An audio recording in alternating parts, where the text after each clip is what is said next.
మన చేతిలో ఉన్నది భగవన్నామం, మర్చిపోకండి. నేను మొదట చివర జీవితం అంతా చెప్పే మాట ఇది.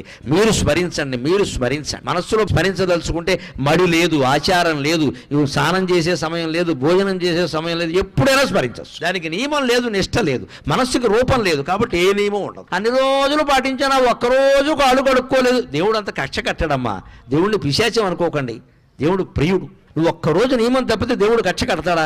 అలా అయితే దేవుడు అవుతాడా? అంతగా మనకు బాధ అనిపించింది అనుకో, అమ్మా ఏదో పొరపాటు చేశానమ్మా అని అమ్మవారి దగ్గర చెబితే క్షమించదా? ఆవిడ తల్లి అండి. భగవంతుడి దగ్గర భయం ఉండకూడదు, ఎప్పుడు హాయిగా చనువు ఉండాలి, ఒళ్ళో కూర్చునేలా ఉండాలి. గద, శంఖం, చక్రం, ఈ ఆయుధాలన్నీ వెనకాల వచ్చాయంటే నువ్వు నారాయణాయ నమః, ఓం నమో నారాయణాయ, ఓం నమః శివాయ, శ్రీమాత్రే నమః ఇలా ఏదో ఒకటి చెప్పిస్తూ ఉంటే సర్వాయుధాలు త్రిశూలం సహా నీ వెనకాల తిరుగుతూ ఉంటాయి. నీ జోలికి ఎవ్వడు రాడు, నీ ఇంటి జోలికి ఎవ్వడు రాడు, నీ భార్యా పిల్లల జోలికి ఎవ్వడు రాడు. వస్తే మటాష్, తిరుగులేదు ఇంకా.